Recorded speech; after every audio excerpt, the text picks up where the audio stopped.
In the morning hours of August 2nd, 1990, nearly 100,000 Iraqi troops invaded the oil-rich nation of Kuwait. Within an hour, 3 armored divisions of the Iraqi Republican Guard reached Kuwait City, and within days, Iraqi troops had taken control of Kuwait's major oil ports. The Iraq-Iran War of the 1980s had left Saddam Hussein's Ba'ath regime with a large, battle-hardened army and a country left in enormous debt. Kuwait is the gateway to the oil-producing region, and Saddam Hussein saw the wealth of Kuwait as a way to fix Iraq's enormous debt problem. Oil is important to all industrial nations, America included, and any major threats to Kuwait and Saudi Arabia could have major consequences. The fall of the Berlin Wall in 1989 and the dissolving of the Warsaw Pact brought with it international instability. The United States remained as the sole superpower.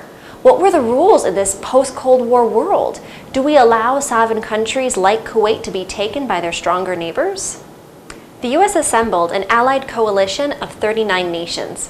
Along with it came coalition forces and a United Nations mandate to remove Iraqi troops from Kuwait.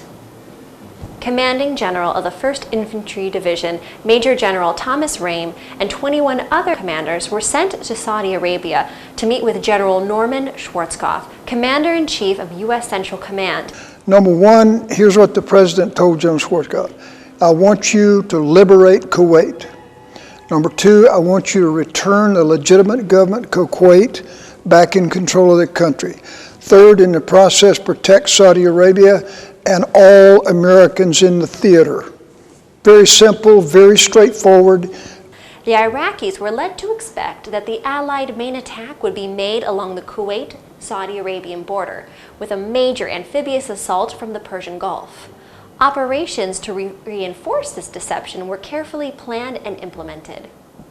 Driving armored earth movers and M1A1 Abram tanks with mine plows, the division breached enemy defenses. Over 7,000 vehicles passed through 20 barrier lanes in the 7-Corps zone in 14 hours. Intensive pre-war rehearsals had paid off well.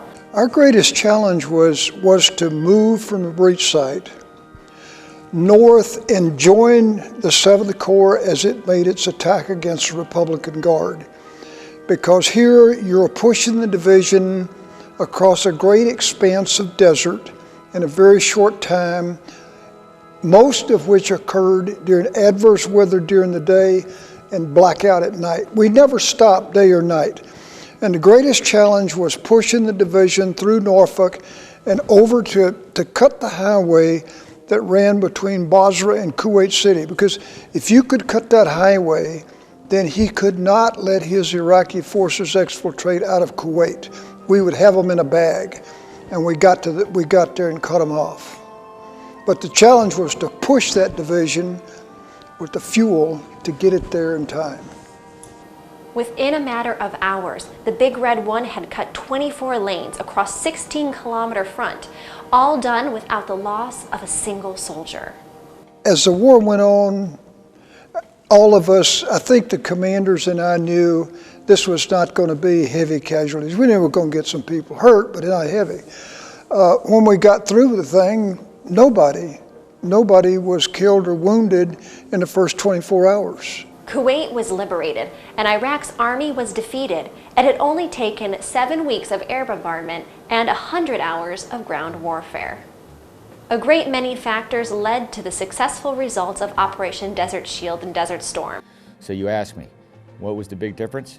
The big difference is the Army that we trained. And where do we learn that from? We learned that from our Vietnam veterans that came out of Vietnam. And 2 great veterans are Big Red One soldiers, General DePue and General Gorman. They're the ones that set the stage for professional non-commissioned officer corps, the education that we have currently today of building those non-commissioned officers. When I was a company commander, I had a company filled full of them, and they were trained and ready to go. My company also went to NTC prior to, and it was trained and ready to go. So to me, it's pretty simple. I want to say something about the qualities of the American soldier. We went to war in 1990, 91 with the understanding and the conviction that what we were participating in was just. What I found remarkable was I never had to say to someone in my unit that these people that are now our prisoners are no longer our enemies and we have obligations to them.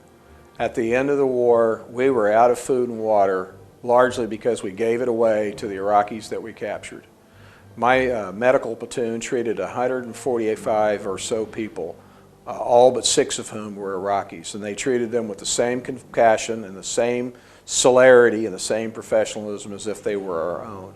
At the end of the war, American soldiers pitched in to feed the hungry, care for wounded civilians without complaint and with absolute compassion. I frankly was surprised at the level of compassion they showed, and it happened right from the beginning. It was almost as if they understood the Kurdish conscripts of the 26th Iraqi Infantry Division didn't want to be there any more than we wanted to have to kill them.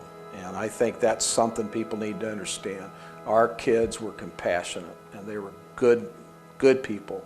Men and women of that division could take pride in what they did. As you look back on it, no mission too difficult, no sacrifice too great, duty first. That's the motto of this division. That's what they did.